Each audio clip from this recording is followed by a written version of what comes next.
Hi guys. It's been a while since I've been on. I wanted to come on here to tell you that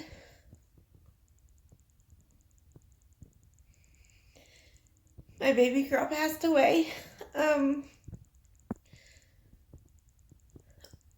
on November 5th. She was able to live for 2 weeks, and she didn't make it. Um, I just wanted to kind of give you guys an update because I told you I would. Um, with everything that was going on, she was able to live in the NICU for 2 weeks. She was born at 1.06 pounds. It's obviously hard to talk about. But it is easier for me when I do talk about it. Of course I'm emotional. Anybody would be. But during those 2 weeks, we obviously had our ups and downs. Um, it felt like a lot longer than 2 weeks. Um,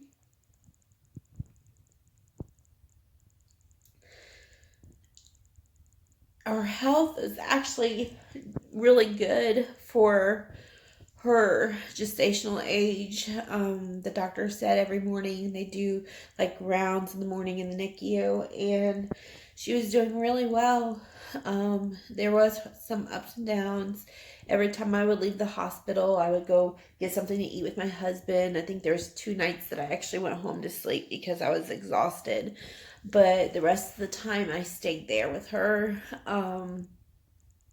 But every time I left, or if I went to the hospital cafeteria, um, she would like crash. And when I say crash, like sometimes she would start bradying, where her heart rate would go down, but her stats would stay up. So the doctors have never really understood why she was doing that, for sure.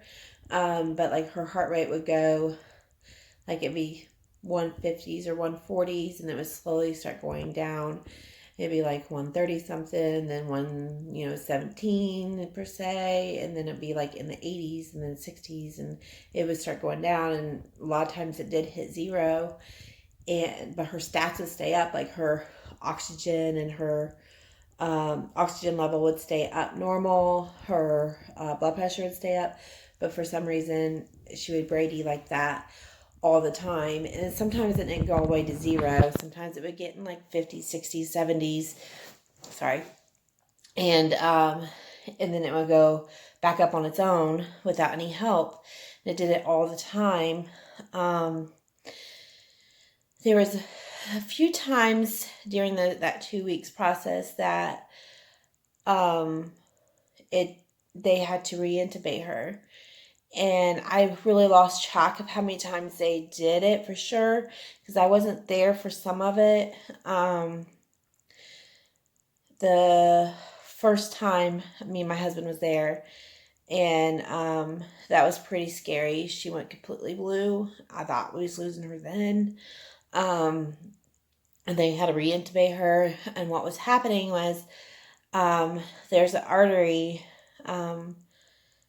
that's supposed to close, and when they're premature it's open, and so that blood would go through her lungs, and which is good and bad, is how the doctor explained it. And when they have the breathing tube in, the blood, once the air hit the blood, it would clot. So at the end of the tube, it would clot all the time, and that was causing most of the problems. And she wasn't getting air, so they had to reintubate her several times. That was the biggest issue. She never had any brain bleeds. They did several ultrasounds on her brain. Never had any brain bleeds. Her heart looked fantastic. She did have a heart murmur. But everything else looked great. Like she didn't have any like severe complications. She did fight an infection that was in her blood, and that, well, first it was on her skin, and that went away, and then the last 2 days of her life, her blood was testing better and better, and like it's actually tested negative for the infection the morning that she passed away. And so she was doing so well for her gestational age, and she was born at 24 weeks in one day, and she passed away at 26 weeks and 2 days. Nope, 26 weeks and 1 day. She was exactly 2 weeks old. And what happened, because a lot of people doesn't understand what happened, and the day that it happened, she started braiding and started doing that thing, and then all of a sudden, I was alone in the room with her, and the nurses was on like a lunch break. The respiratory therapist was in the room next door, and all of a sudden her heart went, like there was no, like it usually just goes slowly down like I explained, and this time it just went to zero. It went from like, I think it was like 148 to 0, her heartbeat, and then her oxygen was 0, and she was flatlining, and I took off running, and I got the respiratory therapist. So I'm like, she's at 0, she's at 0. She came running in. She started working on her, and then they ended up calling the doctor. They found out that tube was clogged, and so they had to reintubate her. So they reintubated her, and my husband got there because he was going home every night, and then he'd come to the hospital in the mornings to stay for a few hours, and then leave straight from the hospital to go to work because he wanted to continue working, and because we didn't know, what was going to happen, if she was going to live. At that point, we had hopes that she was going to be fine because she was doing great, besides, the tube getting clogged and the blood in her lungs, that was the biggest issue. And so when he got there, they sent us to what's called the family lounge in the NICU, just to kind of get us out of there while they worked on her and put the tube back in. And so we went back into the room after it was done, and we said hi to her and checked on her and everything, and then we sat down, started talking like normal. Then she started braiding again, started doing that crazy stuff, but this time her stats was going down, and so that was kind of new for her. And so the doctor came in and checked on her and said, okay, I think there's something wrong with the tube, let's reintubate her again. And so they sent us to the family lounge, and usually every time that they would reintubate her, it would take maybe 10 minutes, 15 at the most. And it was after 20 minutes, and I told my husband, there's something wrong. I can feel it. There's something wrong. And he said, no, there's not. There's nothing wrong. And I said, yes, there is. I can feel it. I know there's something wrong.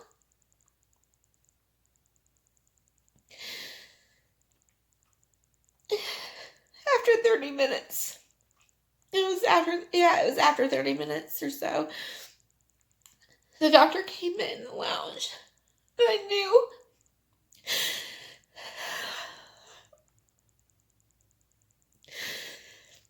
He said, I'm sorry. And he explained what happened.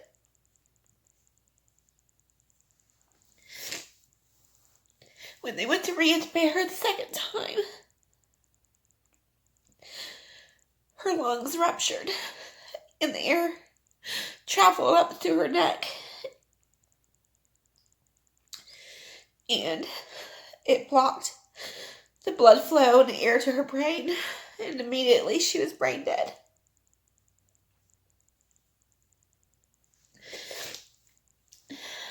And they kept bagging her and putting more air in her after it was ruptured, for us to come back in the room. And they said this is the only thing that's keeping her heart beating. And they put her in my arms, and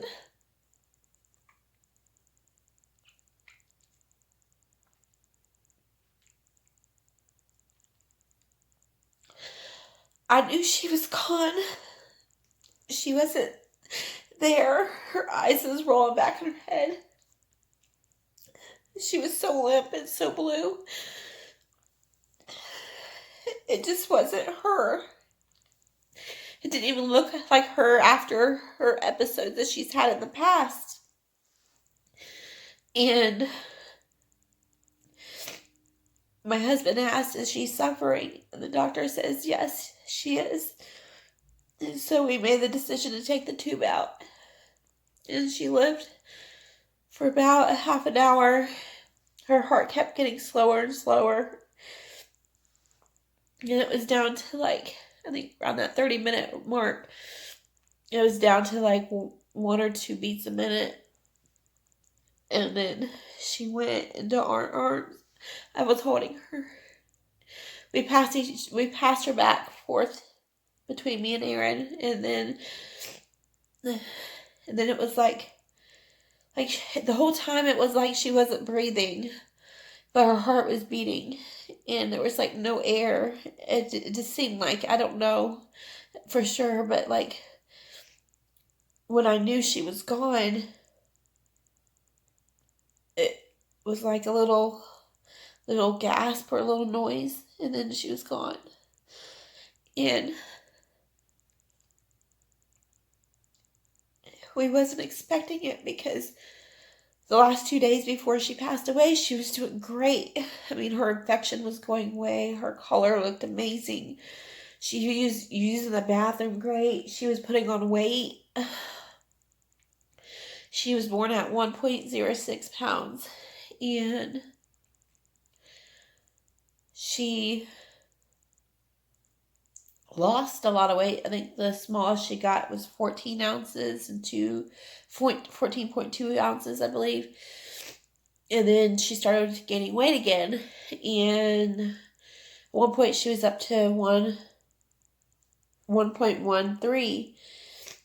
And then she had like a blowout. Like she pooped like, I don't even know, quite a bit, like 4 times that day or something. I think it was the day before she passed away, or it might have been 2 days before, I can't remember. And then she lost some weight, but the day that she passed away, she was exactly 1.06 pounds again. So she died at her birth weight.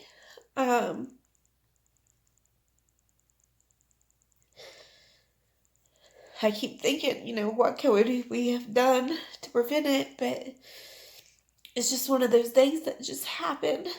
Her little lungs just couldn't handle it. Being intubated so many times. That was her biggest issue, was her lungs. And that tube. It was the blood that was in her lungs, and it just clogged that tube all the time. And that was the biggest thing. So that's pretty much what killed her, was from those arteries not being closed and the blood being in her lungs. And had to be intubated so many times, and her lungs were still developing and wasn't strong enough to handle all that. But I just kind of want to tell you guys, to explain to you guys exactly what happened with her. It's been very hard. We had a funeral for her on the 11th, and my husband wanted to do open casket to show everybody how tiny she really was. And it was a beautiful funeral. So many people knew about her story. It was shared all over social media. We have friends in the mission field. It was shared all over the United States and all over the world. It was multiple countries that has been shared too. A lot of people was praying for her. A lot of people has been praying for me and Aaron. Hundreds, if not millions, or thousands of people, probably thousands of people, I don't know about millions, maybe, knew about their story. And she touched a lot of people. And her funeral was beautiful. There was a lot of people there. And then we buried her. We'd been out to her graveyard a few times. It's been really hard. We're in the process of trying to get her a headstone now. We can get, with the plot that we got, we can get a regular headstone, but we're looking into getting a special one because she was a butterfly for Halloween, and we thought about getting a butterfly headstone, so we're checking into that right now and kind of going from there. Of course, I'm in her nursery.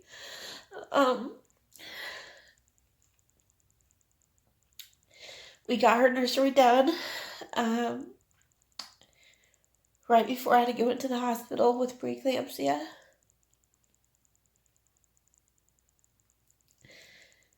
And I can't stop coming in here. This is my place to feel like I'm closer to her.